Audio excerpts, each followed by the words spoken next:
자, 고속도로 하나가 이렇게 대립의 불씨가 될지는 미처 생각하지 못했습니다. 그러나 지금 여야여 끝장 대립을 하려는 듯한 모습들이 곳곳에서 나타나고 있습니다. 우선요, 서울 양평 고속도로와 관련해서요, 오늘도요, 여야 지도부 차원에서 쏟아냈죠. 그리고 현지 양평 주민들의 목소리까지 영상으로 담았습니다. 보시죠. 양평 고속도로 계획 관련해서는 민주당이 똥불을 찬 겁니다. 완전히 가짜뉴스, 괴담을 만들어서 헛발질을 하다가 양평 국민들로부터 지금 지탄을 받고 있는 겁니다. 지금 해야 할 일은 민주당이 즉각적인 사과를 하고 다시는 이런 가짜뉴스와 괴담을 통해서 주민들에게 피해를 끼치지 않겠다는 약속을 하는 것이 선행해야 할 과제입니다. 김건희 로드 여러분 많이 들어보셨겠죠. 2조 원대 국책 사업을 아무런 설명도 없이 갑자기 옮기는 거 처음 봤습니다. 이런 게 국정농단 아닙니까? 아예 뻔뻔하게 아무 이유도 없이 갑자기 옮겨놓고는 문제 제기를 하니까 이번에는 아예 백지화시키겠다고 행패를 부리고 있습니다. 이번 사건은 대통령 친인척이 연루된 권력형 비리 의혹의 전형입니다. 양평군민 원하는 대로 고속도로 설치하라! 설치하라! 설치하라! 하늘도 우리 양평 국민들의 애통함과 비통함을 아는 것 같습니다. 오늘 내리는 비가 우리 양평 국민들의 눈물입니다. 서울 양평 고속도로 추진을 가로막는 민주당의 모든 행위를 멈춰 주실 것을 함께하신 국민들과 15만 5천 양평 국민의 마음을 담아 호소드립니다. 자, 주민들 목소리까지 들어봤어요. 양평군 의원 관련된 인물들이 좀 나왔죠. 첫 번째 이슈는 바로 이건데요. 키워드가 바로 이겁니다. 종점 땅입니다. 이게 논란이 되고 있는 거죠. 각각의 노선이 여러 개가 나오는데 각각 종점에 땅들이 요즘에 있다. 이 얘기가 계속 나오고 있는 겁니다. 자, 그럼요. 앞서서는 양평 주민들이 고속도로 설치 빨리 즉각 재개하라 이런 요구를 하고 있죠. 이에 대해서 대통령실의 어떤 반응도 좀 나왔는데 보겠습니다. 자, 이 고속도로 문제는 국토부에서 알아서 해야. 지금도 국토부와 여야에서 논의 진행 중이다. 그렇다면 대통령실은 좀 한 걸음 빠져 있겠다. 요 뜻으로 좀 읽힙니다. 자, 그럼요. 주말 동안도 대단했죠. 이 얘기 가지고. 도대체 왜, 뭘 가지고 그 도로가 뭐길래, 어떻게 나길래 이거 한번 짚어보겠습니다. 지도 보시죠. 자, 여기 지도가 보면 숫자가 지금 적혀 있어요. 이거 많이 보셔서 아시는 분은 금방 알아차실 것 같은데 여기 지도 좀 크게 보면요. 여기 이제 검은색 노선이 있죠. 이게 서울서부터 양평까지인데 1번이 원안입니다. 원안. 원래 예타 통과단안이 이거였어요. 그러니까 지금 여기 보시면 여기 고속도로가 있는데 여기 종점이 여기서 만나게 되는 거잖아요. 이게 첫 번째. 그리고 중간에요. 지금 전직 양평 군수가 얘기 나오면서 민주당에서도 주장했다 나오는데 2번 안이 이거였어요.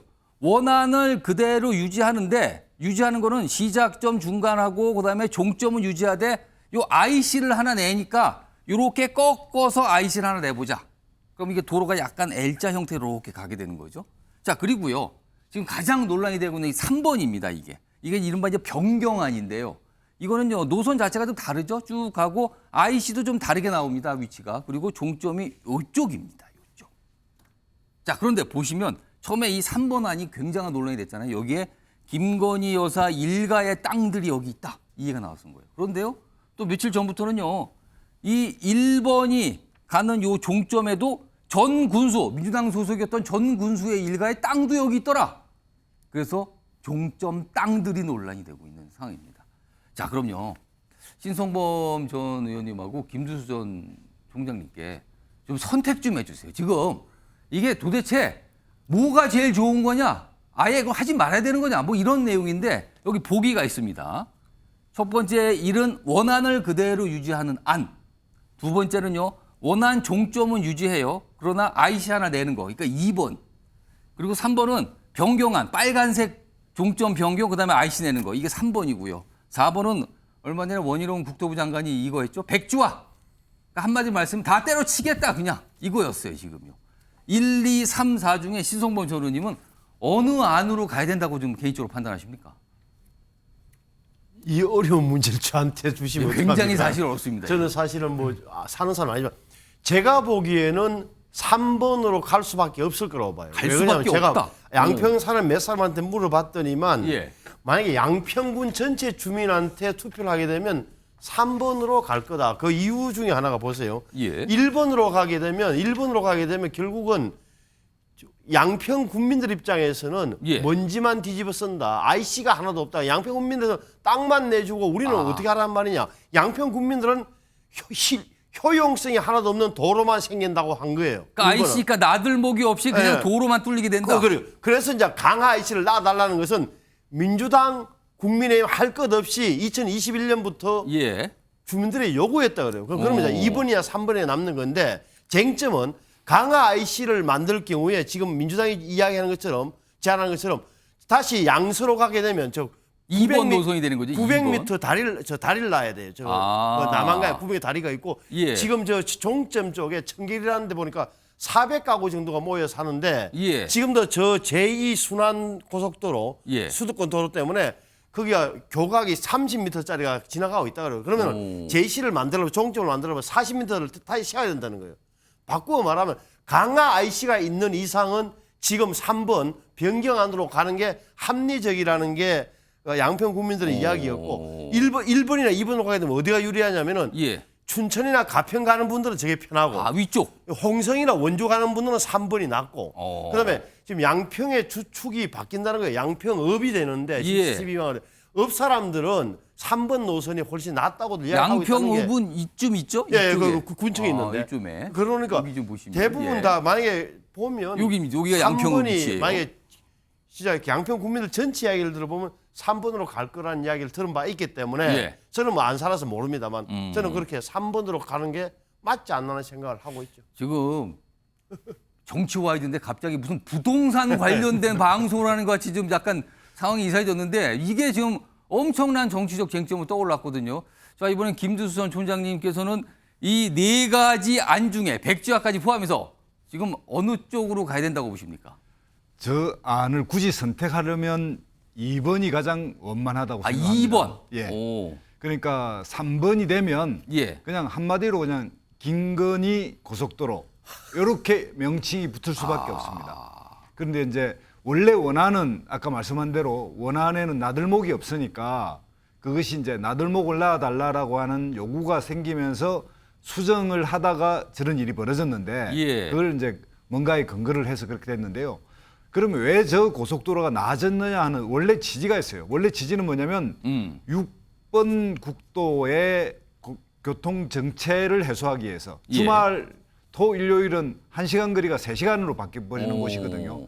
특히 두물머리라고 하는 예. 관광지를 중심으로 해서 오. 그래서 두물머리와 양평읍 중간지대로 종점을 한 겁니다. 오. 그랬는데 문제는 이제 두물머리 교통사정이 어찌되든 관계없이 예. 양평 군민 입장에서만 보면 양평읍을 비롯해서 가장 많이 용문이라든지 강산면, 강화면 가장 인구가 많은 지역에 양평 군민의 입장에서 연결하면 삼안이 제일 좋죠.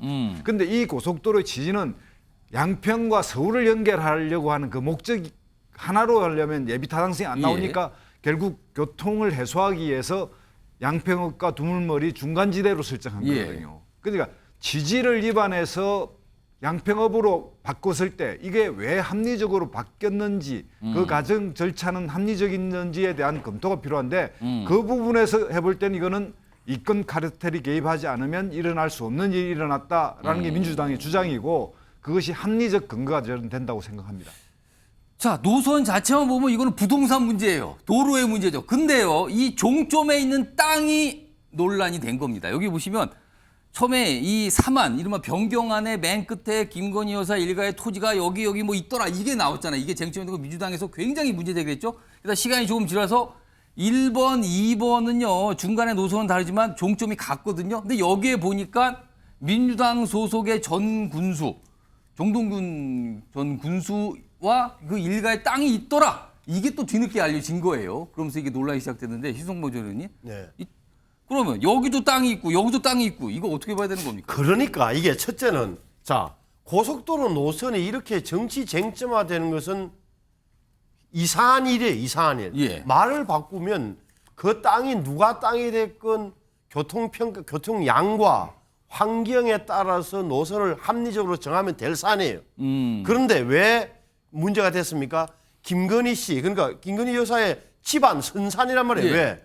김건희 여사의 아버지가 양평군청에 제가 듣기로는 산림과 공무원이었다 그러고 어머니 최은순 씨도 고향이 양평이고 예. 그러니까 양가가 전부 다 양평이다 보니까 땅이 좀 선산이 있다는 거예요. 예. 그러니까 하다 보니까 선산이 끄트머리에 JCT에 들었을 때 선산이 있으니 여기에 민주당이 덜컥 물어버린 거예요. 아 이러면은 이게 작구나. 뭔가 혜택을 있다. 주려고 돈 그렇게 벌게 봤다는 하려고. 겁니까? 이런 시작한 거 아니에요. 그러면 몇 가지가 빠졌단 말이에요. 어떻게 그럼 어떤 과정을 통해서 변경됐는지. 그런데 알고 보니까 양평 국민들이 강화 IC를 요구했다. 민주당 군수도 2년 전에 마찬가지였다. 민주당 지역위원장도 마찬가지로 된 거 아닙니까?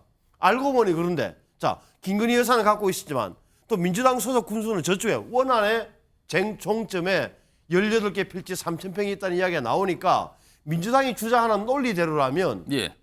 그러면 당시 민주당 군수 그러면 좋게 해주려고 경제 이득 봐주려고 했다는 말 아닙니까라는 그럼 여기도 수사한 거 아니냐 이렇게 된다는 그런 겁니까? 게 되는 거잖아요. 그러니까 저는 양쪽 다 웃긴다고 생각해요. 하지만 그게 출발이 저렇게 된 이상 예. 민주당이나 민주당 소속 정군수님도 답을 해야 될 의무는 있는 거예요. 해명을 해야 자, 돼요. 김준수 전 총장님. 예. 일단 저 문제는 전형적인 물타기입니다. 물타기다. 예, 이거는. 그러니까 양평 군수 전 군수하는데요. 예. 이 전 군수 중에서 김성교 전 의원 예. 2007년부터 2018년까지 근무를 했고 예. 거기에 이 대강이 확정되기 2017년입니다. 예. 그러면 김성교 전 군수는 지금 지금 이제 그만둔 민주당의 군수를 위해서 예. 원안 저기의 종점에 저서를 안을 설정을 추진했겠습니까? 추진을 했는가? 결과적으로 거기에 지금 현재 살고 계시는 이제 전동균 예. 전 군수. 예, 전 군수의 땅이 거기 있다고 이야기하면서 하는데 거기는 1.6km나 떨어져 있고요. 산 너머고요. 거기에는 돌아가려고 하면 한 20분 정도의 더 걸리는 거리에 있습니다. 그러니까 그거를 500m 내에 있는 김건희 씨 일가와 전 군수 중에 딱 민주당 그 부분을 해서 이게 예. 똑같은 양자의 어떤 이 부동산 경쟁인 것처럼 예. 이야기하는 거는 전혀 쟁점이 맞지 않고요. 지금 국민의힘에서는 이게 그 1번 도로 있잖아요. 첫 번째 안. 예. 그게 예타가 통과됐을 때가 정동균 전 군수가 재직 시졌다. 이 부분을 또 문제 삼고 있는데. 예타 통과는 그때입니다. 근데 예. 문제는 뭐냐면 그 전부터 쭉 통과 그 계획을 2008년부터 예. 그 계획을 해왔으니까요. 근데 문제는 그 예타 통과 과정에서 예를 들면 그 군수 시절에 거기에 IC를 만약에 종점 부근에 IC를 내달라 그랬으면 모르겠지만 강화면 IC는 그거와 전혀 관계 없는 거고요. 강화면은 그래도 양평군에 하나 정도 이 고속도로에 IC가 있어야 된다는 거였고요. 지금 현재 이제 김건희 씨 여사의 일가의 지금 선산만 이야기하는데 거기에 토지 변경을 해서 대지로 바꿔놓은 것 그리고 축구장 3개 그리고 양평군 전체는 축구장 5개 규모의 땅이 있는 곳으로 연결해 가니까 이 부분에 합리적으로 바뀐 근거를 대야 되는데 원희룡 국토부 장관은 처음에는 뭐 이 널공이 정무 감각이 예. 없어서 좀 잘못 결정한 것 같다고 하더니 갑자기 그냥 이거는 마치 잘못된 뭔가의 뭐 문제 도발이다 이러면서 막 민주당하고 정치 예. 정쟁화 시키면서 백지화 시켜버리는 게 합리적으로 그렇게 이동했으면 합리적으로 설명하면 될 일이지 백지화할 일이 아니지 않습니까? 여기 원희룡 장관 입장이 최근 그리고 오늘 께 나왔는데 최근에 이 얘기했죠. 자, 이재명 대표 당 간판 걸고 한번 붙읍시다. 본인은 자리를 건다 그랬죠. 그걸 백주한다 그랬고요. 그리고 오늘은 야당의 거짓 공세 지속되면 사업하려 해도 할 수 없다. 그러니까 여전히 백주화 주장을 하고 있는 거예요, 지금 입장을. 이런 상황인데요. 다음 하나 더 보겠습니다. 몇 가지 쟁점인데 요거는요. 정혁진 변호사하고 박찬 교수님께서 잘 좀 봐주세요. 일단 하나씩 뭐 지도를 좀 축약을 했어요, 지금.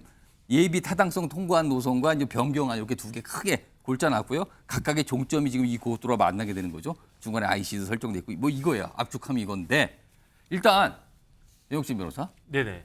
예비 타당성 통과가 다 끝난 뒤 마무리된 뒤에 노선 변경이 불가능한가? 지금 야당에서는 이 부분 아니 예타까지 다 끝났는데 이거 왜 바꾸려는가? 그러니까 수상하다 이런 주장을 하거든요. 이건 어떻게 보십니까?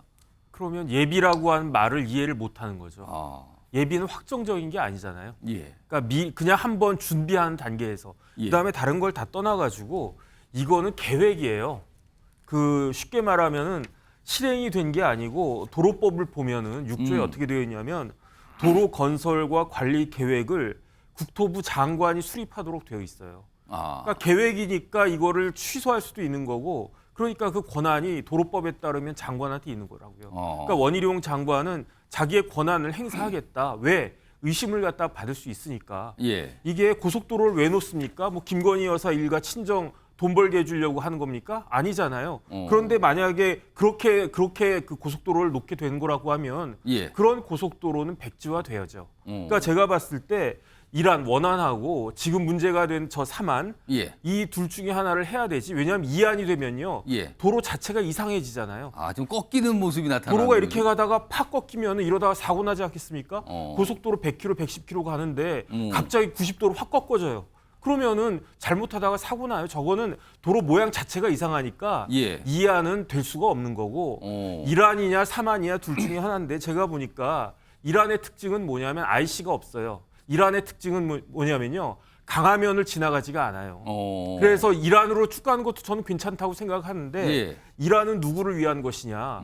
수도권 주민들을 위한 거예요. 두물머리 놀러 가기 위해서 편하게 놀러 가기 위한 수도권 주민들을 위한 게 이란이고 삼안은 뭐냐면은 양평 주민들을 위한 거예요. 왜냐하면 IC가 나오려면 삼안으로 가야지 예. 이란으로는 갈 수가 없단 말이죠. 이안으로 가는 건 도로가 이상하니까 저것도 이상한 거고. 예. 그러니까 양평 주민들을 그냥 완전히 무시하고 이란으로 가든지 아니면 양평 주민들 편하게 하기 위해서 예. 삼안으로 가든지 둘 중에 하나를 해야지 어정쩡하게 이안으로 갔다가 사고만 나면 그건 어떻게 하겠습니까? 지금 정치와이도 이 방송 혹시 양평 주민들께서 많이 보고 계신다면 뭐 여러 가지 얘기들 하시겠네요. 하시면서 보고 계실 것 같아요. 자, 박찬 교수님 예비 타당성 다 끝난 절차 끝난 뒤에 노선을 변경하는 거 이거 어떻게 보십니까? 예비 타당성 조사가 끝나고 나서 예. 노선이 바뀐 사례가 예. 가장 가까운 사례가 20년 전입니다. 이 얘기는 뭐냐 하면 아까 뭐 변호사님 말씀하신 것처럼 예비 타당성 조사가 국토부 장관에 의해서 엿바꿔 먹듯이 쉽게 바꿀 수 있는 거라면 과연 예타 통과 후에 사업 노선 변경이 20년 동안 없었겠냐라는 거예요. 지역 주민의 첨예한 이해관계가 노선이라고 하는 것은 예. 그 노선이 진짜로 어떻게 그어지느냐에 따라서 이해관계가 엄청나게 많은 겁니다. 예. 사업이 현실화되고 국책 사업입니다. 수조 원이 들어가는 국책 사업에 예비 타당성 조사는 그 사업이 구상 단계가 아니에요. 예. 현실화되기 위한 절대적인 기준입니다. 애초에 이 양평 이 고속도로가 예타 통과할 때 0.9였어요. 0.5가 돼야 되는데 0.9라서 예. 반려됐습니다. 그래서 간신히 조사 맞춰가지고 다시 2년 전에 통과할 때 0.56으로 통과합니다. 원래는 통과가 안 되는 건데 예. 두물머리 이쪽의 교통난이 너무 심각하기 때문에 예. 이 교통난을 해소하기 위해서 0.06은 봐준 거예요. 그나마 봐줘서 0.56으로 통과한 겁니다. 자, 그런데 이렇게 예비 타당성 조사 통과 이후에 예. 변경된 사례도 없고 예. 그리고 그것도 간신히 통과한 건데 노선 길이도 늘고 예산도 늘어가는 거기다가 노선이 50%가 바뀌었습니다. 저 정도면 새로운 예타를 받아야 되는 거예요. 그런데 새로운 예타를 받지도 않고 예. 누구도 상황 변경을 모른 채 몇 달 사이에 바뀌어버린다? 그게 특혜죠. 그래서 특혜가 일어나게 된 배경과 과정을 갖다가 예. 밝혀라라고 얘기하니까 난 이렇게 가짜 뉴스를 하면은 난 도로 취소해 버리겠다. 국책 사업을 장관이 마음대로 취소합니까? 그거 자체가 이상한 거죠. 자, 일단 첫 번째 예타 관련된 거 얘기 두 분 나눠줘 보는데 자, 이번에 정혁진 변호사하고 박찬 교수님 이거 2번, 3번을 같이 보겠습니다. 각각의 그러니까 원래 원안과 변경안의 종점에 각각의 땅이 있는 거예요, 지금. 한쪽 일가 땅, 또 다른 일가 땅. 자, 이걸 어떻게 보십니까, 정혁진 변호사?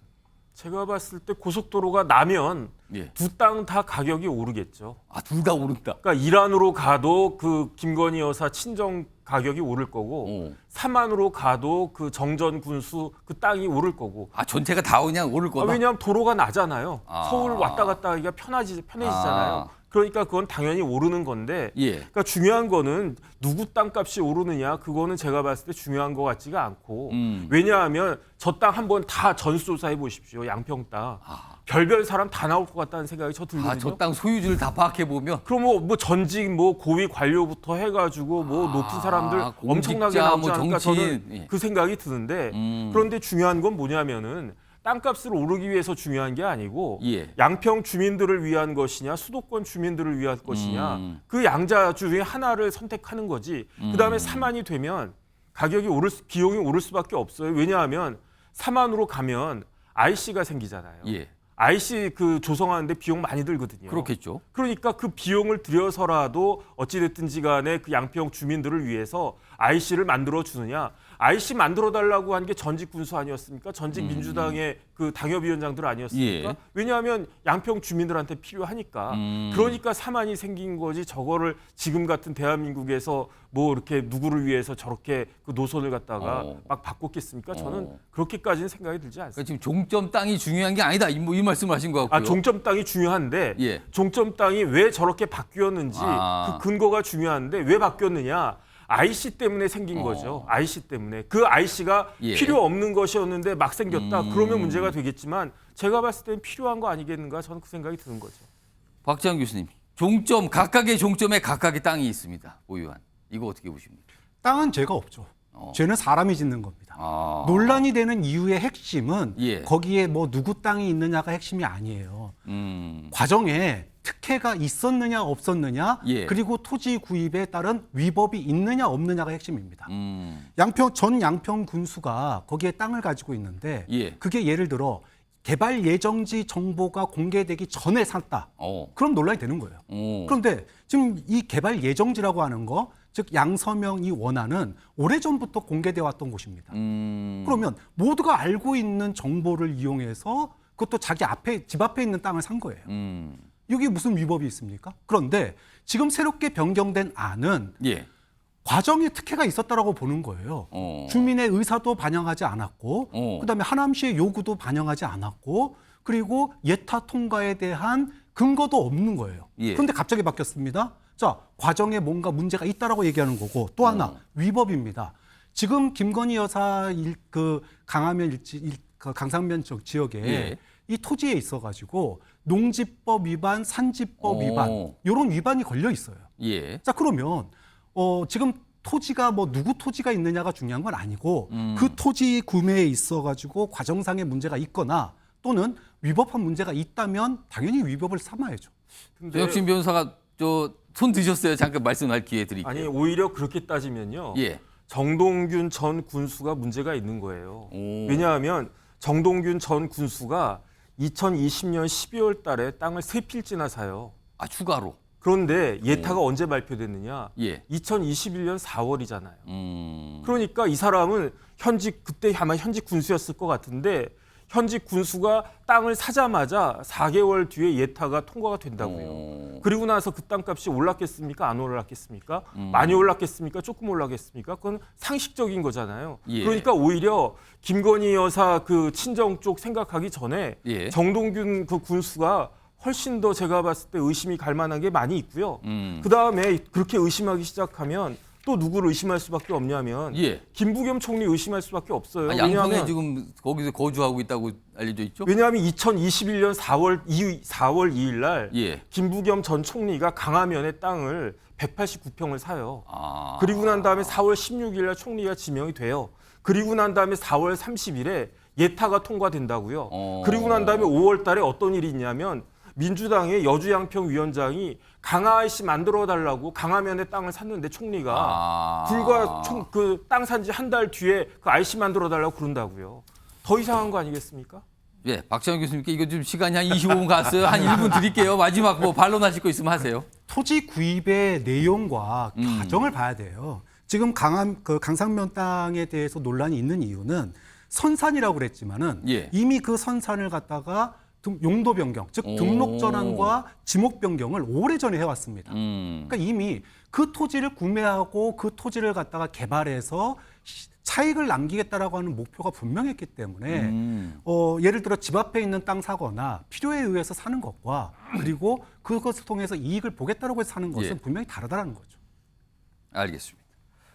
아, 저- 이게 예, 신승범 정인도도 하실 말씀 있으세요? 아니, 예. 이제 땅 주인을 놓고 문제가 발생한 거잖아요. 그러니까 예. 관계가 없다고 말씀하시면 안 되죠. 그러니까 아니 김건희 여사 친정 쪽에 예. 집안 땅이 있기 때문에 문제가 된 거잖아요. 그러니까 시작점 민주당에서 그걸 문제 그걸 삼았죠. 문제제기 해놓고 지금 와서는 땅 소유는 중요한 게 아니다라고 말씀하시면 좀 말이 안 된다고 생각하고 그 부분은 좀 예를 들어서 저 선산이라는 개념이 중요한 게 예. 그래서 김건희 여사의 부친 아버지 돌아가신 아버지와 어머니 이렇게 외가와 친가 최은순 씨 입장에서 보자면은 시댁과 친정이 전부 다 양평 사람들이었잖아요. 그러니까 땅이 있는 거예요.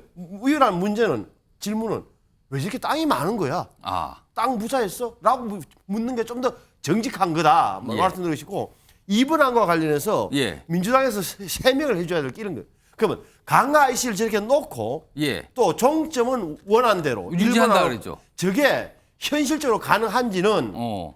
종이로 떨게 안 해요. 저는 양평 국민들한테 가서 물어봐야 돼요. 진짜 살고 있는 분들은 어. 어떻게 생각하는 건지. 자, 강화에다 IC를 놓고 종점은 원래처럼 국수역 쪽으로 가져갑시다라는 안이 예. 현실적이 있는 건지 없는 건지는 양평 국민들한테 물어봐야 되는 거예요. 우리가 따질 일이 아니에요. 그래서 제가 듣기로는 예. 저 청길이라는 쪽의 주민들은 예. 전부 다 반대한다는 거예요.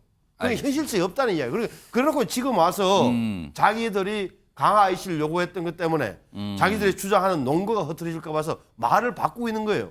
우리는 IC만 요구했지 종점은 원래대로 해달라고 했다는 이야기를 계속 밀어붙이고 있는 거란 말이에요. 지금 이 네 분 패널 분들 모시고 하나씩 조목조목 쟁점들 살펴보고 뭐 어떤 노선까지 설명해 봤는데요. 지금요 불현듯 걱정이 드는 게요. 이 서울 양평 고속도로 여러 가지 노선이 있고 여러 가지 주장이 나오잖아요. 이것도 양평 주민들 간의 어떤 또 분열, 다툼, 이견 이게 또 정치권과 같은 모습으로 가는 게 아닐까. 그러면 안 되는데 살짝 걱정도 됩니다, 사실은요. 그런 일이 좀 없기를 좀 바라보겠습니다. 자, 첫 번째 주제 서울 양평 고속도로 이 문제 논의해봤는데요. 뭐 거의 한 30분 훌쩍 지나갔습니다. 다음 주제 많이 기다리고 있거든요. 속도 좀 내보겠습니다. 다음 주제 키워드로 보시죠. 이번 키워드 지금 민주당 의원들 포함해서 야당 의원들이 지금 일본에 건너가 있죠. 2박 3일 일정으로 지금 오염수 방류 반대 뭐 이걸 외치면서 일본에 건너가 있는데 일단 오늘 일본 방일단이에요. 출국하는 모습 그리고 관저 앞에서 집회도 열었는데 여러 가지 모습이 있습니다. 확인해 보겠습니다.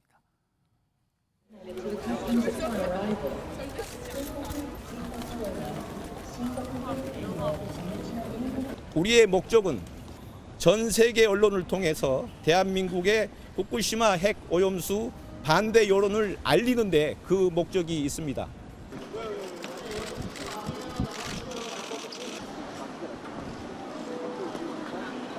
既存し核汚染水を海洋投棄 일본 정부의 핵오염수 핵 투기 세계인이 반대한다.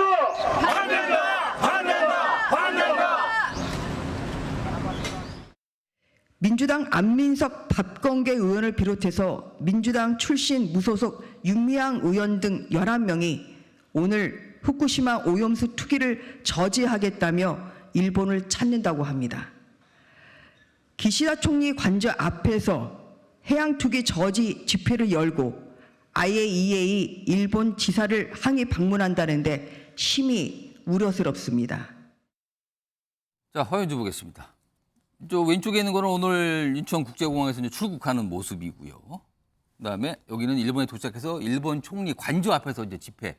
일본 시민단체가 만든 뭐 주최한 집회인데 여기에 이제 참여를 한 거예요. 이런 모습입니다. 여기 뭐 팻말도 일본어로 써 있는 팻말을 들고 있네요. 요거 있습니다. 다음 보겠습니다. 그런데 이제 일본 언론의 보도가 나왔어요. 이 집회와 관련해서. 집회 후에 한 남성이 뭐 내정 간섭 등 소리쳐서 몸싸움으로 번지됐다. 이런 보도가 나오자 민주당이 또 바로 반박을 해요. 몸싸움 없었다. 그냥 고성만 있었다. 그리고 마찰 피하려고 우리 의원들을 외면했다. 뭐 이렇게 또 설명이 있습니다. 총리 관저의 모습 여기 사진으로도 이렇게 남겨져 있고요. 자, 이 얘기 좀 해보죠. 김주선 총장님. 오염수 방류 저지인데 이게 다른 나라 총리 관저 앞에서 우리 현역 의원들이 집회, 시위를 하는 모습이 오늘 나왔거든요. 이건 좀 어떻게 봐야 됩니까? 이건 또 여러 가지 시각이 있을 것 같은데요. 원래대로 하면 예. 다른 나라 내정에 간섭하지 않는 게 이제 원칙인데 예. 그러니까 일본 사회가 좀 독특하게 이렇게 시민 사회가 약합니다. 굉장히 그 질서와 그 위계 질서 위주의 어떤 이런 사회가 오랫동안 구성되어 있었고 우리나라와 비교하면 시민 사회가 굉장히 약하다. 예. 근데 한국은 어쨌든 그래도 민주화 과정을 통해서 시민 사회가 성장해 왔고 그런 걸 또 정치에 반영해 와서 뭐 예로 들면 촛불이라든지 이걸 통해서 이제 탄핵까지 해봤던 이런 이제 한국 시민 사회 가지고 있는 인식이 있는데 이 문제에 관해서는 이제 그 아무런 일이 없었듯이 그러니까 일본도 조용하고 이런 거에 항의하는 한국의 목소리가 제대로 전달되지 않는다라면 가서 항의할 수 있다고 저는 봅니다. 근데 이제 항의의 방법이나 항의의 내용들이 얼마나 알찰 것이냐 이런 거는 뭐 좀 더 두고 봐야 하지만 이렇게 갔다고 해서 뭐 국익이 손상되거나 체면이 손상되는 건 아니라고 보고요. 나름의 저런 활동을 통해서 일본에 있는 일본 국민들도 저 사실을 알아야 하고요. 또 IAEA 이번에 와서 이제 사무총장이 한국의 어떤 이 시위 문화와 항의 문화를 경험한 것이 상당히 뭐 놀랬을 겁니다. 그런데 그것이 뭐 국격이 뭐 저하되고 그런 게 아니라 이 정도로 심각한 문제로 인식하고 있구나 이렇게 인식해서 이 오염수를 방류하는 문제 하나로 뭐 계속 그냥 쭉 아무런 막힘없이 가려고 하는 일본도 한 번 더 생각해 볼 수 있는 계기가 될 수 있을 것이고요. 그런 측면에서 양국에서는 다 저런 문제에 대해서 민주주의라면 어차피 비용과 저항 마찰이 있는 겁니다. 그런 것들을 감수해가는 그런 과정이다. 저는 그렇게 생각합니다. 신성범 의원님, 오늘 야당 의원들이 일본 총리, 기시다 총리 관저 앞에서 집회를 했는데 막상 총리는 없었다 그래요. 나토 회의 때문에 출국한 상황이었다 그러고 그리고 또 지금 시간 모르겠어요. 지금 하고 있는지 모르지만 일본 국회 앞에서 연좌농성 그리고 모레는 도보행진. 어떻게 보면 우리식으로 표현하면 장애투쟁을 일본에서 벌이는 거거든요. 자, 이게 얼마나 효과가 있을까? 어떻게 보십니까? 뭐 효과 이게 일본 언론을 향한 뭐 그런 건 좀 되겠죠. 왜 저렇게 갔느냐? 이게 제가 보기 2년 전에 민주당 의원들이 당시 아니 우리나라 국회의원들이 했다면 조금은 더 나았을 거예요. 왜냐하면 2년 전에 2021년 4월에 일본 정부가 해양 방류를 결정할 그 처음에 전후에서 한국 국회의원들이 가서 저렇게 했더라면 일본 정부도 깜짝 놀라고 했겠지만 지금은 방향이 정해졌기 때문에 좀 뭐랄까 버스 지난 뒤에 손 흔드는 격이다. 두 번째는 우리가 예를 들어서 고리나 월성에서 사고가 있어서 우리가 해상 방류를 결정했다. 네, 국제 기준과 우리 원자력 안전위원회의 기준에 따라서 했는데 일본 국회의원들이 도저히 반대한다면서 서울 여의도 국회 앞에 와서 저렇게 한다라고 했을 경우에 어떻게 받아들이겠습니까? 웃기는 사람들이라고 할까요? 아니면 야 정말 심각한데 국제적으로 반대율은 엄청 높은 모양인데 라고 할까요? 그거는 판단의 영역이다. 또 하나는 왜 저게 일본 민주당 의원들이 갑자기 용기를 내서 갔느냐. 지난번에 후쿠시마 원전 같은 팀들이 저렇게 또 했으면 몰라. 이번에는 뭔가 일본 언론을 보니 일본의 국민들도 60%가 반대한다는 소식도 들리고 하니까 용기를 내서 간 거예요. 그런데 효과는 별로 없을 겁니다. 저는 뭐 그렇게 보는 거고 이게 참 유심히 보셔야 될 게 뭐예요. 일본은 이게 오염수가 한국 국민한테만 해롭습니까? 일본 국민한테 해롭습니까? 일본 국민들도 해로울 거 아니에요. 그런데도 IAEA가 결국은 일본 편향적인 보고서를 냈다. 일본 편향적이다.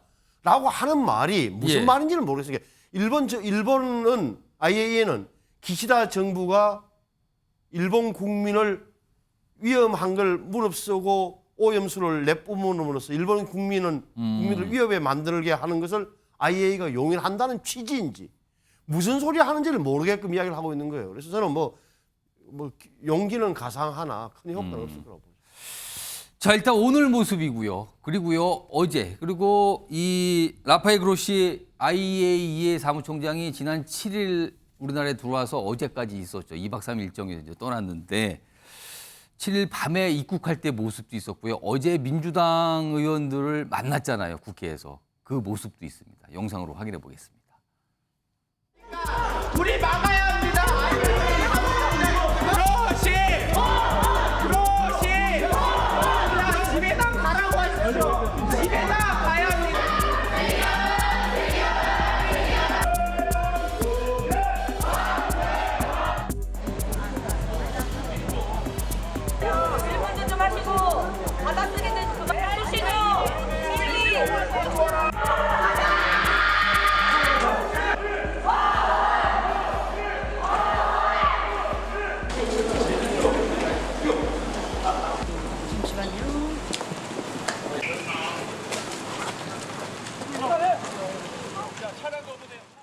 자, 일단 그로시 사무총장은 떠났죠. 일정 끝나고. 요거 전혁진 변호사하고 박상현 교수님께 전혁진 변호사.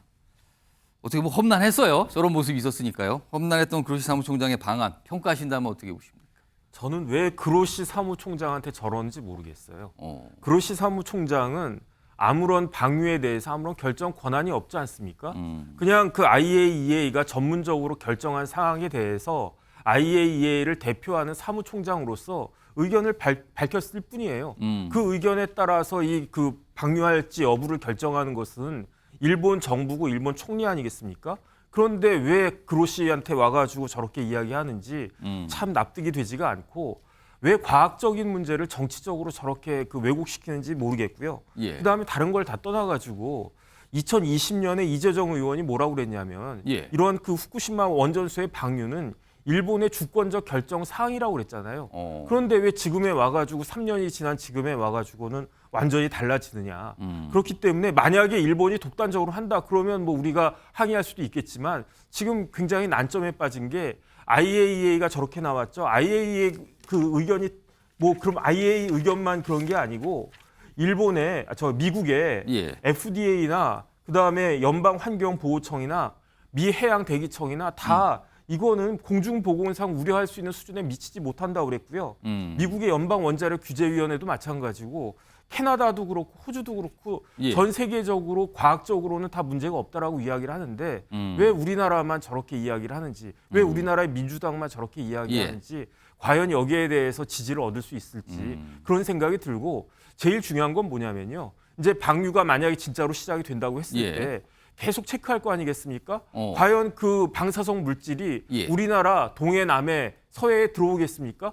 그게 만약에 들어온다라고 하면 뭐 그렇겠는데 들어오지 않는다라고 하면 사실이 아닌 비과학적인 일로서 우리나라 국민들을 선동해가지고 우리나라 어민들과 서민들에게 그 고통을 가한 것이 아닌가. 거기에 대해서 민주당은 어떻게 책임을 질 것인지 그 부분에 대해서 생각해야 된다고 생각합니다. 자, 박상현 교수님, 그로시 사무총장 방안 끝나고 돌아갔는데요.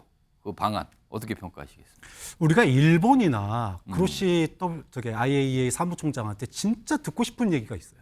그런데 그 답을 못 들었습니다. 어떤 겁니까? 진짜 듣고 싶은 게 뭐냐 하면 그렇게 과학 얘기를 합니다. 예. 과학적으로 아무 문제 없다. 방금 전에도 변호사님께서 뭐 전 세계 기관들 쭉 얘기하시면서 과학적으로 아무 문제 없다라고 얘기를 했어요. 그로시 사무총장은 뭐라고 그랬냐? 마실 수도 있고 수용할 수도 있다고 그랬어요. 그 예. 정도로 깨끗한 물이라고 그랬습니다. 그러면 정말로 우리 국민들이 궁금한 건 뭐냐 하면 그렇게 깨끗한 물인데 왜 바다에 버리냐 이거예요. 아. 거기에 대해서 일본 정부도 예. 그다음에 IAEA 사무총장도 예. 그리고 그 방류를 찬성하시는 분도 아무도 대답을 안 해줘요. 그렇게 깨끗한 물을 왜 버립니까? 수영장에 쓰시던지 식수로 드시면 되지. 여기에 대해서는 아무런 대답도 하지 못하면서 과학을 믿지 않는다고 괴담이라고 합니다.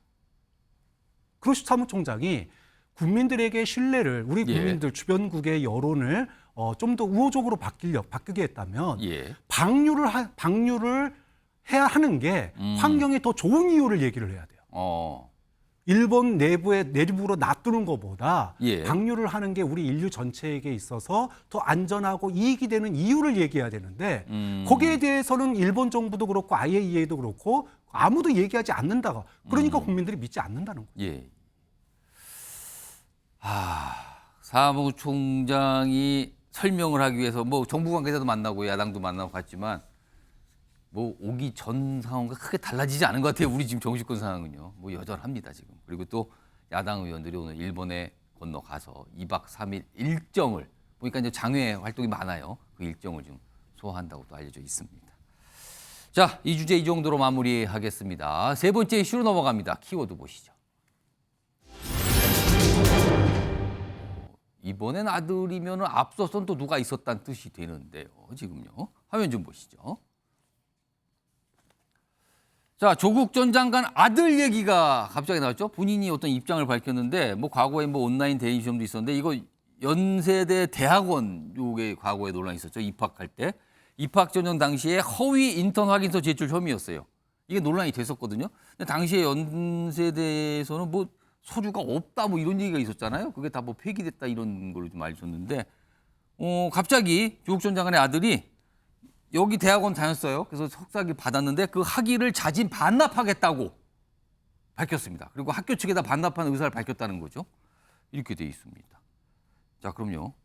요 아들과 관련된 문제 과거에 벌써 한참 지났군요. 2019년인데요. 당시에 이 조국 전 장관이 나와서 주고받은 얘기들이 있어요. 들어보시죠.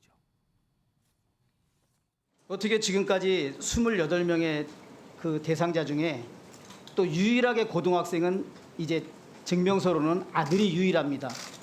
그리고 2015년 이후 유일한 증명서 발급 대상자가 후보자의 아들입니다. 이것은 제 추측입니다만 연대 정외과 대학원에 서류할 때 들어가지 않았을까. 아들이 이걸 발급받을 이유가 있었나요? 그 연대 정외과 대학원 갈 때는 입시는 필기 시험을 보았습니다. 아니 저는 그걸 말하는 게 아니라 필기 시험으로 입시를 이 한 서류가 작용을 했나 안 했나. 왜 그러면 아드님께서 2017년 10월 달에 이걸 왜 발급받았는지 제가 확인을 해보겠습니다. 정혁신 변호사? 네네. 지금 사실은 이 사안과에서 최강욱 의원이 관련돼 있잖아요. 네네. 이 인턴 이 확인서. 근데 이제 최강욱 의원은 지금 대법원까지 갔나? 지금 계속 다툼이 있잖아요, 법적으로. 네네. 아직 끝나지 않았는데 이런 상황에서 조국 전 장관의 아들이 학위를 반납하겠다. 그 인턴 확인서가 문제가 돼서 이 연대 대학원 입학이 논란이 됐었던데 여기서 받은 석사 학위를 반납하겠다. 왜일까요? 반납이 아니라 학위가 취소가 되어야 되기 때문이죠.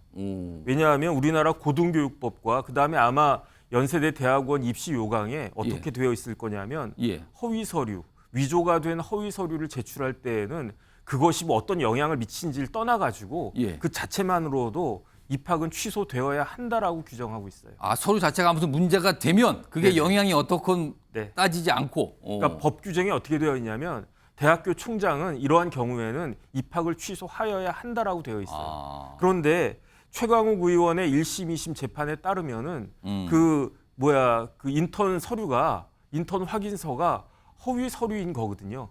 지금 대법원에 이제 올라가 있는데 이게 대법원의 전원 합의체로 다시 이제 또 바뀌어졌는데 그 문제는 만약에 이게 이제 허위 서류가 아니다 그 문제가 아니고 이게 위법하게 수집된 증거이냐 아니냐 그 문제로 지금 넘어가 있는 거거든요. 그렇기 때문에 그 인턴 확인서가 허위 서류인 것에 대해서는 거의 뭐 99% 이제 결정이 됐다라고 이게 판단이 되고요. 그렇게 따지면은 결국은 언젠가는 그 연세대 그 석사 학위는 취소될 수밖에 없는 그런 최종 확정 판결이 나온다면 그렇게 될 수밖에 없다. 아니죠. 지금이라도 연세대학교는 저거 취소해야 됩니다. 취소해야 되는데 근데 안 했잖아요, 지금까지. 그러니까요. 그게 문제인 거죠. 빨리 취소를 해야죠. 빨리 취소를 해야 되는데 그런데 이제 그걸 안 하고 있는 와중에 조국 전 장관의 아들이 그까지 그까지 건 아니겠지만 어쨌든 석사학위를 반납하겠다 이렇게 된 거니까 결과적으로는 석사학위가 인정이 되지 않는다라고 한 것은 똑같다고 볼 수 있을 것 같습니다. 그 어떤 재판의 지금까지 과정을 좀 감안했을 것 같다는 말씀이신데 네네. 박찬호 교수님 이게 학교 계시니까 이게 지금 연세대가 학위를 취소한 게 아니라 조국 아들이 학위를 반납한다 그랬단 말이에요. 그러면 이거 연대 입장에서는 이거를 반납한다고 졸업한 학생이 그걸 학위를 반납하겠다 하면 이게 반납이 되는 겁니까? 이거 어떻게 되는 겁니까? 과정은? 글쎄요. 제가 뭐 연대 학칙을 보지는 않았지만 국내에 있는 대학 거의 대부분에 관련된 학칙이 없습니다. 반납 학칙이 없다고? 학위에 관련돼서 셀프 반납이라고 하는 그런 규정 자체가 없어요. 그래서 아까 말씀하셨듯이 뭐 허위 서류 제출로 인한 뭐 입학이나 우리 회사도 마찬가지죠. 제출 서류가 허위일 경우 입사를 뭐 또 취소할 수 있다 이렇게 돼 있습니다. 대부분이 대학도 마찬가지고요. 그래서 입학 자체가 취소될 수는 있지만 과거에도 뭐 가수나 정치인들이 뭐 표절 논란이 있었을 때 어떤 가수도 그랬고 정치인도 그랬고 학위 반납할게요라고 언론에 기자회견을 한 적이 있었어요. 그런데 그 이후에 어떻게 됐냐? 반납이 안 됐습니다. 반납이라는 규정 자체가 없다? 왜냐하면 규정이 없기 때문에 그렇습니다. 그래서 저는 좀 만시지탄 같아요. 이게 법적인 문제를 떠나서 국민의 눈높이, 입시와 관련된 국민의 눈높이의 문제였는데 벌써 논란이 지나고 지금 한참 법적인 다툼이잖아요. 근데 이거는 위법 논란 여부와 별개로 국민들의 눈높이의 문제가 분명히 컸었거든요. 그런 측면에서 보면 논란 당시에 반납이라고 하는 정치적인 행위를 했다 그러면은 이게 어떤 국민들의 어떤 반감을 완화시키는 데 도움이 될지 모르겠지만 이제 이제 와서 와서. 규정에도 없는 학위 반납을 하는 게 어떤 국민적 여론에 영향을 미치겠느냐. 좀 그런 점에 있어서 좀 만시지탄이다 이런 느낌이 듭니다. 그러면 규정이 없는데 연세대 입장에서 뭐 어쩌라고요? 지금 뭐 약간 이렇게 되는 겁니까? 그러면 이거 반납을 어떻게 하라고요? 지금 이렇게 되는 것 같은데. 그럼 지금 아들 아까 키워드가 이번엔 아들이었잖아요. 앞서서 딸인 조민 씨의 경우는 소송 취하를 했어요. 거기는 이제 대학이 고려대와 부산대가 등장을 하잖아요. 그 관련된 소송 취한다 했는데 그 며칠 지나서 아들은 연세대 대학원 요 학위를 반납하겠다. 그러니까 이게 뭐가 인정을 하는 것 같기도 하고 뭐 아니면 포기를 하는 것 같기도 하고 뭐 이렇습니다. 자, 이런 가운데요. 다음 화면 보겠습니다. 조민 씨가 또 얘기를 하나 낸 게 있는데 본인의 소송 취하 뭐 이런 거. 10년간 공부의 결과인 학위와 전문직 자격증 포기는 검찰 기소 여부와 저울질하려는 것 아니다. 그러니까 이게 이거를 갑자기 소송 취하를 왜 했는가 해서 지금 검찰이 기소를 좀 할 것 같으니까 그거에 대해서 조금 뭔가 반응을 보인 거 아니냐 이런 해석이 있었는데 그거 아니라고 또 다시 입장을 냈네요. 신성범 의원님, 뭐 이건 변론을 하고요. 뭐 입장이니까 뭐 모르겠어요. 진짜 얘기는 모르겠는데 신성범 의원님, 사실 딸과 아들이 어떻게 보면은 최근에 재판 결과, 뭐 수사 결과 이외에 재판 결과를 인정하는 듯한 모습이거든요. 이거는요, 누가 봐도 이런 상황에서 조국 전 장관도 관련된 지금 이슈 비리와 관련된 재판이 지금 2심이 진행 중이잖아요. 그렇죠. 그러면 조국 전 장관은 어떻게 되는 겁니까? 계속 다투는 겁니까? 이거 어떻게 되는 겁니까? 저는? 아무래도 제가 보기에는 아버지, 다시 말하면 아들이나 딸이 아버지 조국 씨하고 상의 안 했을 가능성은 별로 없고 이렇게 된 이상 좀 다 틀고 가자는 아버지의 생각이 좀 있지 않았을까. 무슨 뜻이냐면 항소심에 영향을 주는 거예요. 이렇게 뭐 아들도 자진 반납한다 그러지. 실효성 여부와 상관없이. 딸도 입학 소송 취하하고 뭐 의사 면허증 다 반납 이렇게 되면 아무래도 법원 쪽에서 판단할 때도 조국 장관에 대한 항소심 재판 때 형량이나 이런 게 좀 낮아지는 걸 감안을 하지 않겠냐. 감안했다기보다는 아마 뭐 감안했을 수도 있고 제가 볼 영향이 분명히 있다. 또 하나는 검찰 입장에서도 아들, 딸, 조민까지 아버지, 어머니, 딸까지 너무 가혹하다 기소하면 이런 시중의 여론을 듣지 않겠습니까? 아무리 뭐 죄는 나쁘지만 저는 그래서 검찰하고도 어느 정도 이야기 된 것 아닌가 개인적인 느낌을 가져요. 그러니까 검찰에서 꼭 요구했다기보다는 알아서 좀 움직여준 그런 측면도 있어 보입니다. 제 개인적인 분석으로. 김수 전 총리께서는 지금 뭐 야당 소속이시니까 이런 얘기 자꾸 나오는 게 이게 민주당에 좋습니까 이게? 무슨 자꾸 뭘 상기시키는 거 아닙니까 이게? 일단 뭐 민주당하고 특별히 관련이 없는 거죠. 조국 그 일가의 자기들의 문제이고 일단 조민 씨나 이런 그 결정은 뭐 성인이 된 사람으로서의 결정이고 자기 의사의 표현인데 이게 해석하기에 재판에 아무튼 조금이라도 좀 유리하기 위해서 이런 걸 선택했을 것이다 이런 해석이 있을 수 있고요. 제가 볼 때는 뭐 그런 해석보다는 그냥 원래대로 돌아가서 그러니까 본인이 얻었던 사회적 이득이나 뭐 이런 것들 뭐 엄청난 뭔가의 엄청난 부정과 이런 걸 저질러서 위조를 해서 막 그 범죄를 저지르는 것처럼 돼 있는 이 모든 걸로부터 떠나서 시작하겠다 이런 마음이 이제 그 마음을 표현하고 있는 거라 보는데 뭐 아들까지 그러니까 전 일가가 다 이 입장 그러니까 두 자녀가 다 이런 입장을 표명한다는 거는 이 사회에 대해서 이 가족에 대해서 일체 뭐 쏟아지는 비난이라든지 이런 것들에 대해서 아주 밑바닥에서 그냥 내려놓음으로써 시작하겠다는 그런 것을 표현하고 있다 이렇게 봅니다. 이런 입장이 한 몇 년 전에 있었으면 어떻게 됐을까요? 모르겠습니다만 지금 상황이 좀 달라지지 않았을까도 싶기도 한데 모르겠습니다만 아무튼 뭔가 연속해서 지금 이 조국 전 장관의 자녀들의 입장이 나왔습니다. 자, 네 번째 주제 역시 뭐 한 분이 등장을 합니다. 보겠습니다. 이게 뭐죠? 홍준표 대구시장인데 그냥 퇴사하세요라고 얘기를 한 것 같은데요. 누굴 보고 그랬을까요? 자, 그럼요. 이 키워드와 관련된 영상이 있습니다. 바로 확인해 보겠습니다. 주 4일째 근무 부탁드립니다. 그 퇴직하세요.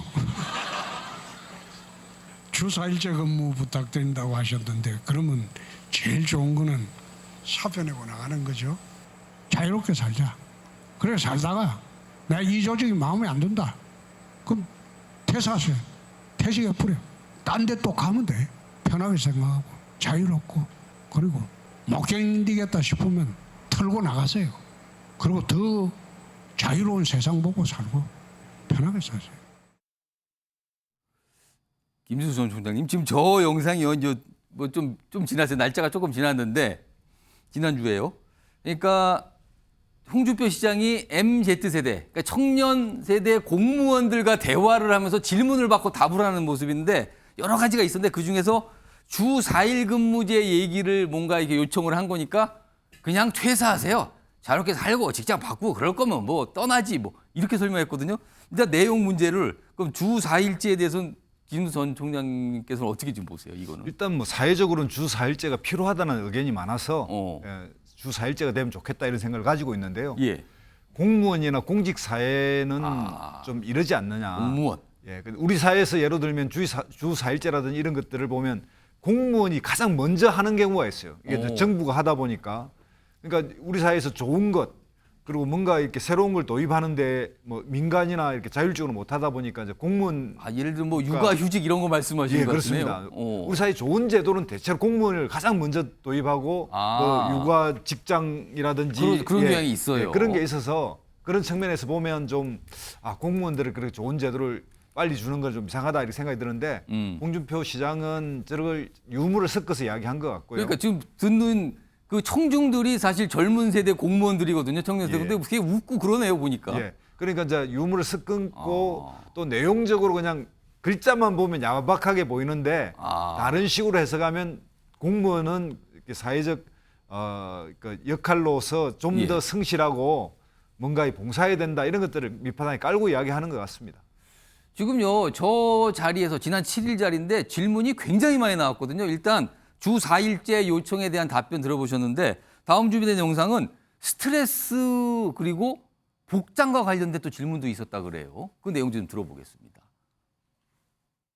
스트레스를 내가 받는 게 아니고 윗사람한테 주라고. 그걸 훈련을 해야 돼요. 그렇게 하려면 내가 하는 일에 대해서 최고 전문가가 돼야 돼요. 그래야지 윗사람이 못 건드립니다. 공무원이 반바지 입는 것에 대해서 어떻게 생각하느냐. 반바지 입으세요. 난 그런 거 가지고 지금 그 이야기 안 해요. 지금 문화가 바뀌어가지고 반바지 입고 출근하고. 그래서 뭐 반바지를 입든 뭐 속옷만 입든 뭐 알아서 하세요. 그게 뭐 중요해. 일만 잘하면 되지. 약간 이런 반응이 이런 얘기가 있었고요. 그리고요. 하나 더 있는데 월급과 관련된 얘기도 질문이 나왔거든요. 이것도요. 여러 가지 얘기 좀 했습니다. 들어보시죠. 월급이 너무 적습니다. 월급 인상에 힘써 주시면 감사하겠습니다. 월급은 대통령이 올리는 거니까 대통령한테 물어보세요. 20대 신규 공무원인데 월급 받아가지고 이 돈으로 결혼하고 살기가 어렵겠다. 참 그렇습니다. 내가 어떻게 해결하지? 이제 여러분들 듣기 싫지만은 내가 처음 공부 시작할 때도 그랬어요. 조혁진 변호사, 이게 뭐 마치 그 얼마 전에 어떤 분이 유명한 게 있죠. 증문즉답 뭐 이런 약간 그런 스타일 같은데 네네. 뭔가 내용은 내용이지만 이런 스타일로 답변을 하는 게 홍 시장에 대한 젊은 층의 인기 요인 뭐 이런 걸까요? 이거 어떻게 보셨습니까? 일단 재미가 있네요. 그다음에 저는 어떤 생각이 들었냐면은 DJ DOC 노래가 생각이 났어요. 뭐 반바지 입고 출근해도 뭐 시원하고 좋다 뭐 그런 이야기 아니겠습니까? 그러니까 홍준표 시장의 이야기는 한마디로 이야기하면 아니 뭐 복장 같은 것들은 자유롭게 해라. 일만 잘하면 된다. 그다음에 그 당신이 최고 전문가가 되면 아무도 너를 건드리지 못할 테니까 그게 너한테 유리할 것이다. 스트레스 위로 주는 거다 그때는. 그렇죠. 그다음에 이제 공무원은 공직에 대한 그런 사명감하고 그다음 눈에 보이지 않는 여러 가지 혜택이 있으니까 눈앞에 있는 월급에 연연해 하지 말고 만약에 그 부분이 커 보이게 되면 그럼 퇴사해라. 뭐 이런 이야기를 한 것이 아닌가 하는 생각이 드는데 나름 설득력은 있는 말씀은 아니었나 싶습니다. 뭐가 이렇게 툭툭 던지는 것 같기도 한데 여기 보면 악성 민원인에게 일일이 대응할 필요 없다. 이렇게 딱 잘라서 얘기를 해요. 뭐 박찬영 교수님하고 신성보 의원님 어떻게 들으셨는데 박찬영 교수님? 저는 뭐 굉장히 신선하고 또 굉장히 좋은 방향이라고 생각해요. 지금 지구 온난화하고 이상 기후가 일상화되고 있습니다. 여름이 길어지고 그리고 폭우도 많이 내려요. 예. 그런데 우리가 전력난 때 공공기관 26도 해봤는데 너무 덥습니다.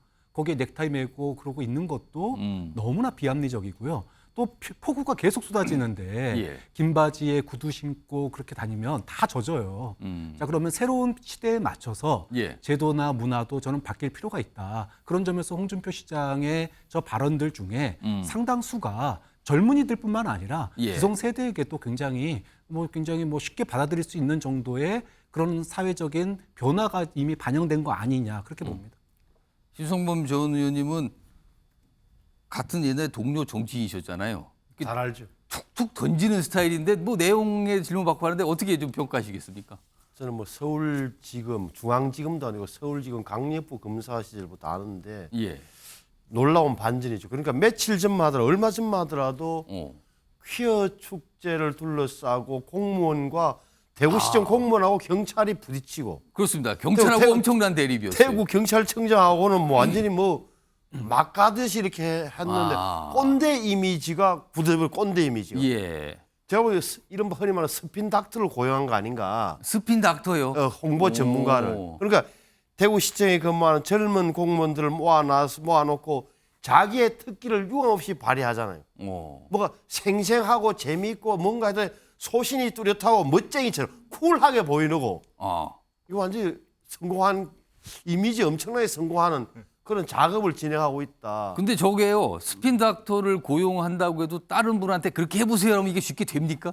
이게 저런 홍준표 시장이 옛날부터 저런 장점은 있어요. 그러니까 이게 뭐랄까 저분은 앞뒤는 똑같을 것 같다는 그런 거칠지만 이런 분위기를 앞뒤가 같을 것 같다. 뭐 그런 거죠. 그래서 잘 이어가고 있다. 엄청난 변화인데 정말 눈은 서울로 향하고 있구나.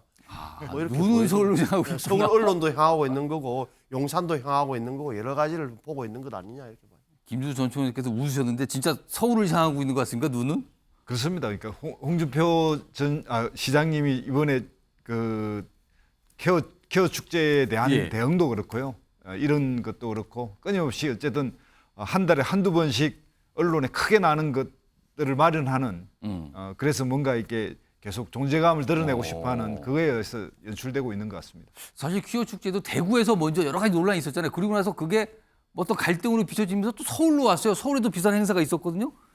그러고 보니까 뭔가를 자꾸 이렇게 끌고 가는 듯한 인상도 좀 있긴 합니다. 지금요. 자, MZ 그러니까 청년 세대 공무원들과 질문 받고 답하는 여러 가지 내용이 있어요. 지금 뭐 몇 가지만 보여드렸는데 사실 굉장히 많은 질문도 있었거든요. 저런 비슷한 스타일로 계속 답을 합니다. 자, 다음 주제 넘어가 보겠습니다.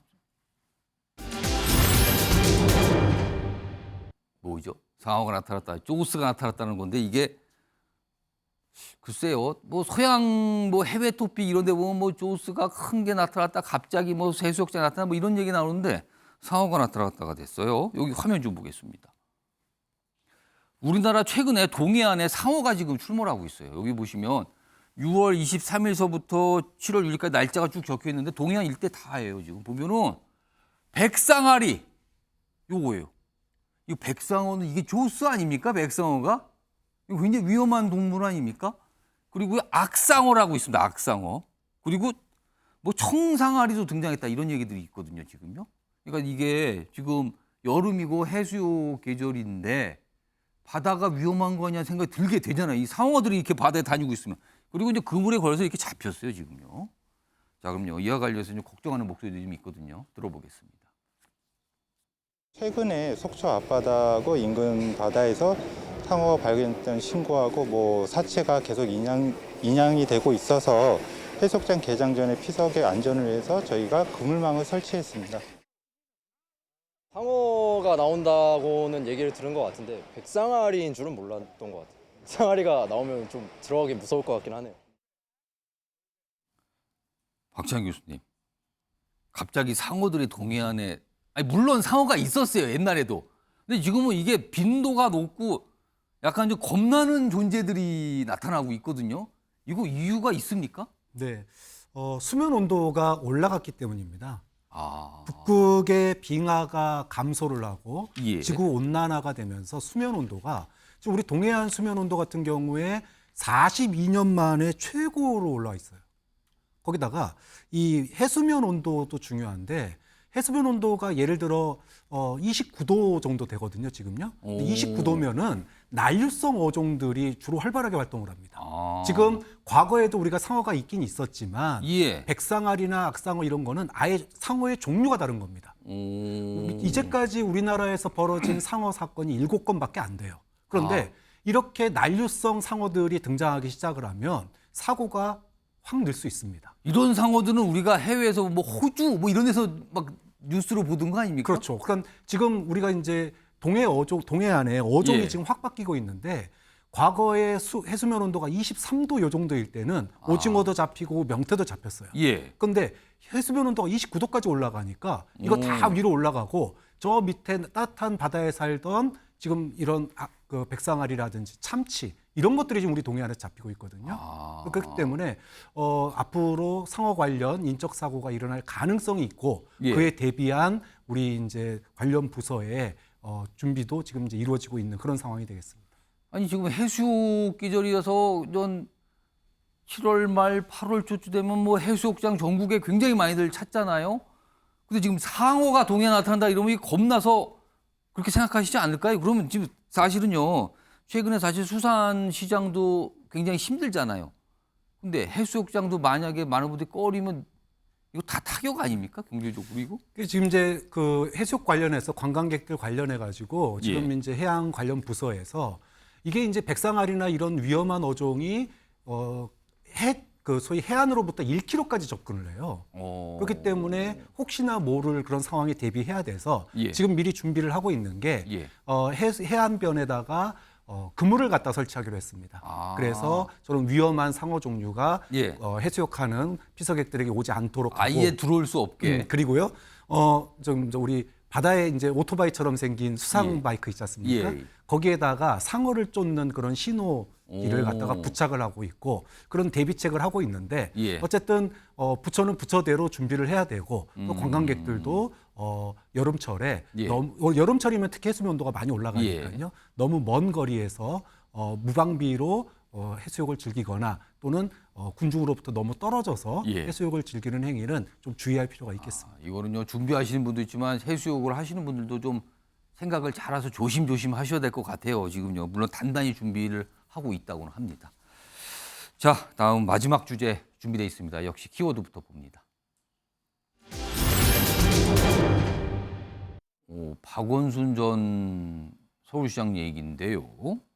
일단 화면 좀 보겠습니다.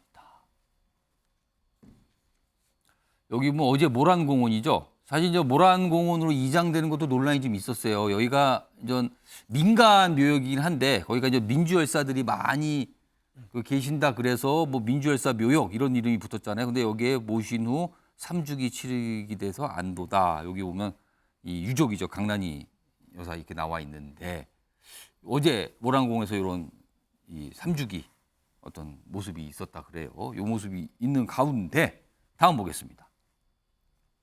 그런데요, 박민식 국가보훈부 장관이요, 최근에 국회에서 지금 민주당이 민주화 유공자법 지금 강하게 좀 밀어붙이고 있거든요. 지금 상임위 1단계 정도 소위 구성을 거치고 이제 쭉쭉 갈라서 이게 뭐 9월까지 통과시키겠다는 게 이제 민주당의 목표인데 이거와 관련해서 이 법이 통과가 되면 박원순, 성추행 지금 이 문제 때문에 일이 있었던 거잖아요. 성추행, 박원순도 언젠가 유공자로 부활할 수도 있다.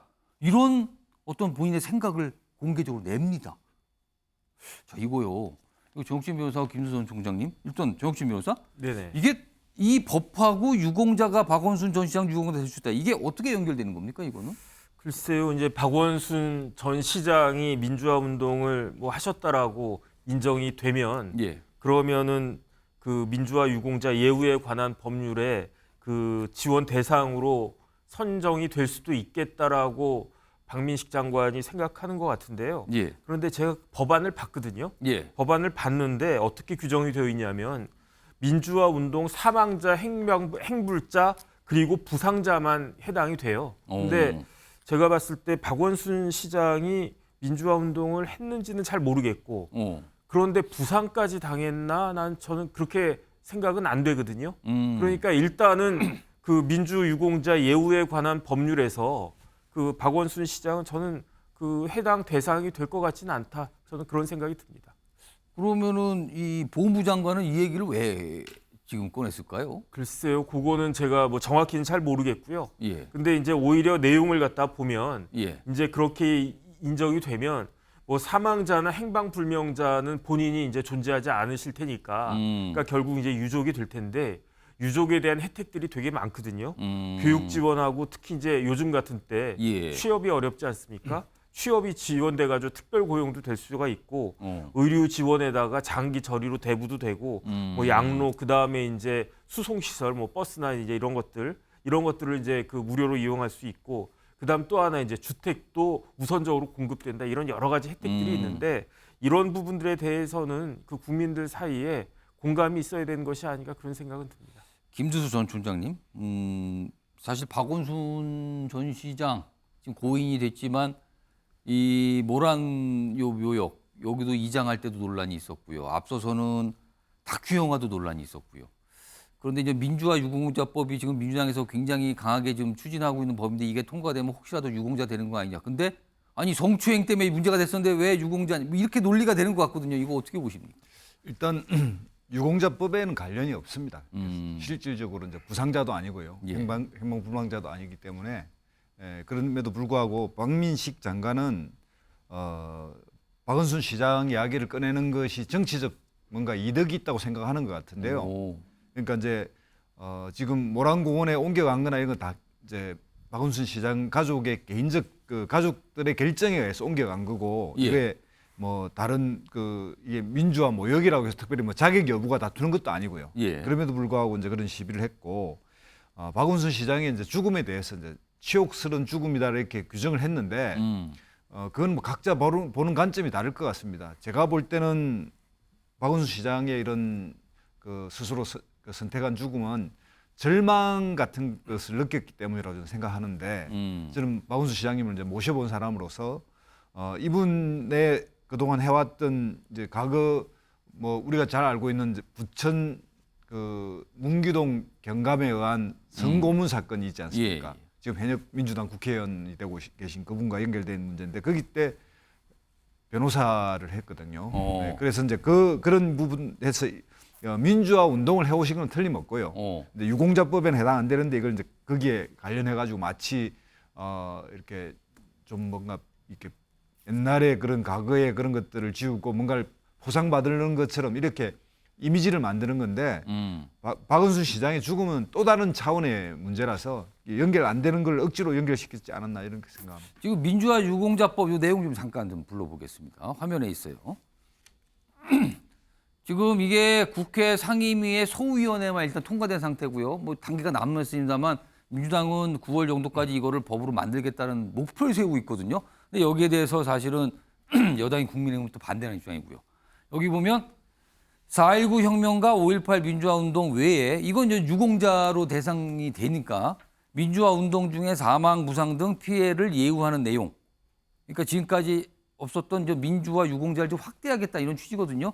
근데 이게 좀 여야가 굉장히 다른 이거 뭐 벌써부터 거부권 얘기도 나오고 그러거든요. 이거 신성범 전 의원님, 박지원 교수님 어떻게 보시는지. 지금 이 법이 조항을 보면 굉장히 간단한 것 같은데 역사를 잘 보셔야 되는 게 예.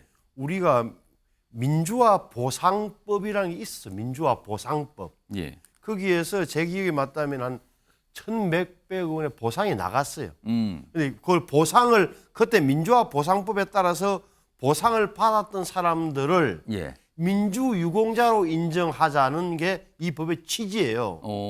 이 보상을 다 받았단 말이에요. 근데 그 보상 받은 사람 다시 한번 유공자로 인정해가지고 그때는 보상만 있었고 유공자는 그 아니었다는 이야기예요. 거죠. 그러면은 그 뽀기는 그런데 이렇게 되면 뭐라 그럴까? 국가적으로 보상도 받았는데 한 번 더 유공자로 인정받게 되는 이 과정에서 별도의 과정을 안 거치고 지난번에 보상받았던 사람들 쏙 들어오는 거예요. 그렇게 될 경우에는 많은 쟁점이 생기는 거예요. 지금까지 보상까지는 그런데 다시 한 번 더 이걸 유공자로 인정해가지고 자식들한테 대대로 뭔가 혜택을 주자는 이 법이 가능한 거야라는 질문이 당연히 나오게 되는 거고 사회적으로 아주 시끄러지는 법이에요. 그래서 저는 왜 이런 법을 이렇게 고집스럽게 끌고 갈까? 저도 국회 가보면 국회 바위 또 그 텐트가 오래된 게 있어요. 민주화 유공법 꼭 만들자는 예. 그런 거라서 저는 좀 냉정했으면 좋겠다는 생각을 개인적으로 하고 있어요. 이런 법은 왜 필요한 거지라는 의문에 예. 부딪히고 특히나 5.18 민주유공자법 때문에 그 명단을 내라 마라 예, 명단을 예. 공개하자 마라 때문에 사회적 갈등이 있는데 예. 유공자 법안까지 통과된다면 사회적 갈등은 더 커질 거라고 저는 보죠. 예. 박창환 교수님. 그러니까 민주유공자에 관련된 법안을 박민식 장관이 고의적으로 왜곡 취지와 내용을 왜곡하고 있는 겁니다. 이 법안의 취지는요. 예. 기존에 보상받았던 사람들을 다시 무슨 뭐 유공자 만들어주자 이런 취지가 아니에요. 사랑도 명예도 이름도 남김없이 본인은 갖지만 행불된 사람, 그 다음에 고문으로 의해서 후유증으로 예. 그 보상과 상관없이 지금도 고통을 받고 있는 그 가족들, 그 사람들을 위해서 모든 뭐 기존 유공자하고도 차별을 둡니다. 오로지 양로와 의료비만 지원하는 거예요. 다른 지원하는 게 아닙니다. 무슨 뭐 현금성 지원하는 거 아니고 그리고 모두 다 지원하는 것도 아니고요. 예. 건건이 사회적 공감대가 있는지를 확인합니다. 보훈 심사위를 열어서 예. 이 사람이 사회적 공감대가 있고 그에 따라서 최소한의 예우, 양로와 의료비를 지원해 줄 수 있다 정도의 법안이에요. 예. 근데 이거를 갖다 왜곡해서 박원순 전 시장이 마치 민주유공자가 된 것처럼 법의 취지가 그게 아니겁니다. 내용도 그게 아니에요. 이게 왜 하느냐? 백선엽 장군 그 친일 내역을 그 묘비에다가 새겼는데 그걸 예. 이번에 지웠습니다. 그거 지우면서 소위 친일 논란 삭제가 논란이 되니까 이거를 민주유공자법의 어떤 극단적인 사례를 예. 되지도 말도 안 되는 사례를 들어서 지금 취지를 갖다 왜곡하고 이걸 반대해야 된다라고 하는 어떤 극우적 행보의 하나의 또 이념적인 도발이다 이렇게 봐야 되겠죠. 정식 변호사, 사실은 우리나라가 이런 민주유공자, 국가유공자 나오면 항상 논란되는 게 유공자로 됐는데 이후에 친일 행적, 친북 행적 이런 걸 가지고 정권마다 굉장히 갈등이잖아요. 지금 네네. 이거 또 시작이 된 겁니까? 그러면은? 글쎄요, 뭐 그거는 뭐 그렇다고 치는데 지금 그 박창환 교수님 말씀하셨지만 예. 제가 원안을 봤어요. 그 원안을 봤는데 교육 지원, 뭐 취업 지원 다 있습니다. 다 있는데 그건 유족들에게 하는 유족들에게 겁니까? 본인한테도 해당되지만 이제 본인들은 다 그 연세가 드시고 돌아가시고 그랬을 테니까. 예. 그렇게 쉽게 말하면 원안에 이게 다 들어가 있는데 여기에 대해서 국민들 여론이 안 좋았다는 이야기겠죠. 그러니까 지금 뭐 의료 지원하고 뭐 양로 지원 이런 것만 남겼을 수도 있는데 원래 원안이 있었지만 뭔가를 덜어낸 것들이 있다. 그 남겨둔 게 있고 덜어낸 게 있다. 그런데 왜 원안이 그대로 지금 지지를 못 받겠습니까? 많은 국민들이 이건 좀 문제가 있다라고 생각을 하니까 예. 그러니까 오히려 민주당에서도 그 안을 갖다 이렇게 축소한 것이 아닌가. 대표적으로 5.18 유공자 관련해가지고 조금 납득이 안 되는 분들이 유공자로 인정되는 경우도 있지 않습니까? 그래서 그런 것들이 사실은 우려가 되는 거고 이 부분과 관련해가지고 국민적 합의가 있은 다음에 예. 법안이 통과가 돼야 그래야지 이제 국민들이 흔쾌한 마음으로 그 지원을 하고 또 예우를 하고 그렇게 되는 것이 아닐까 싶습니다. 자, 유공자라는 거는 국가를 위해서 뭔가 큰일 했다는 걸 국가가 공적으로 인정해 주는 거잖아요. 근데 어느 때부터인가 그 유공자가 누구 편이냐 아니냐를 이런 잣대로 뭔가 보는 것 같은 그런 분위기가 일고 있습니다. 지금 과거에도 그랬고 지금도 약간 그런 걱정하시는 분들이 있습니다.